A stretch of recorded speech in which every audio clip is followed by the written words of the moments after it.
CFM is the number everyone quotes and few people can defend. Ask why a room needs 300 CFM rather than 200 and the conversation usually collapses. By the end of this video you will be able to calculate the airflow you actually need, from first principles, in under a minute. Start with what the unit means. CFM is cubic feet per minute, a volume of air per unit of time. The metric world uses cubic meters per hour. 1 CFM is 1.7 cubic meters per hour, and mixing the two systems without converting is one of the most common ways ventilation specs go wrong. Keep every calculation in one system until the last line. The key idea behind almost every airflow requirement is the air change. One air change means moving a volume of air equal to the volume of the room. Air changes per hour, ACH, is how many times per hour you do that. It converts an abstract flow number into something with physical meaning. How often is the air in this space replaced? Different spaces need different rates, and the ranges are published in ventilation standards and building codes. A bedroom sits at the low end, a few changes per hour.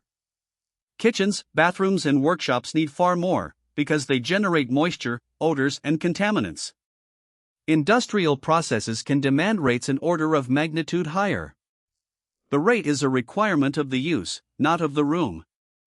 Now the calculation, with a worked example, and these numbers are chosen to show the method, not to specify any product. Take a room 4 meters by 5 meters with a 2.5 meter ceiling. Volume, 4 times 5 times 2.5, 50 cubic meters. Suppose the use calls for 6 air changes per hour. 50 times 6 is 300 cubic meters per hour.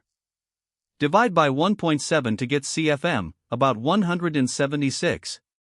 That is the whole method. Volume times air change rate gives flow. Every ventilation calculator on the internet is doing exactly this behind its buttons, and now you can check them, and check the assumptions they hid. The second method starts from people rather than rooms.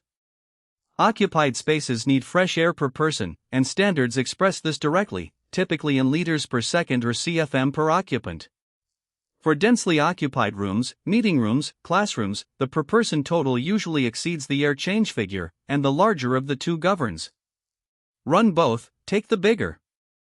Here is the mistake that invalidates half of all airflow specs, quoting the fan's free air rating as if it were the delivered airflow. That number was measured at zero resistance. The moment your air passes through ducts, filters, or grills, the operating point slides down the fan curve. This series has a full video on static pressure. The one-line summary is that airflow needed and pressure available must be specified together or neither means anything. Watch what resistance does to the arithmetic. If the duty is 300 cubic meters per hour but the duct run, filter and grill add up to a real resistance, a fan whose catalog number is 300 at free air will deliver substantially less in place.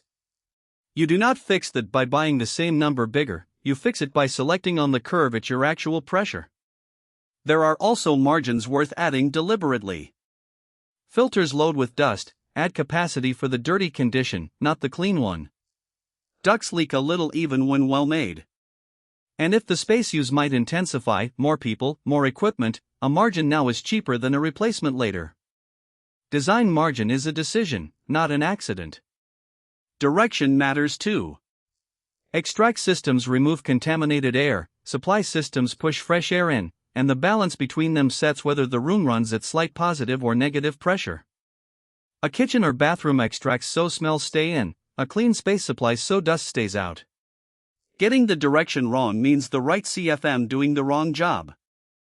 So the procedure is, volume times air change rate, cross-checked against per person requirements, take the larger, then add deliberate margins, and specify it together with the real system pressure.